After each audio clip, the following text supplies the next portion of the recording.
বৌমা চলে এসেছে বাপের বাড়ি থেকে?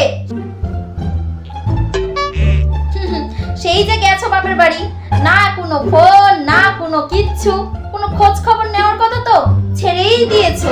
বাপের বাড়ি গেলে কি আর এই বাড়িতে ফোন করার কথা মনে থাকে না বুঝি?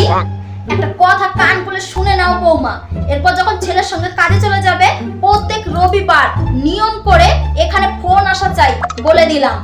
আচ্ছা মা ঠিক আছে, নিয়ম যখন হয়ে গেছে তাহলে আমি ওকেও একবার বলে দিই, ঠিক আছে? কি গো বলছি, এবার থেকে প্রত্যেক রবিবার করে আমার বাবা মাকেও তুমি ফোন করবে, ঠিক আছে?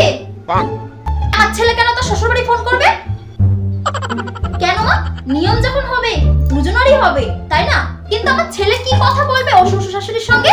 কেন, আমি যেভাবে কথা বলি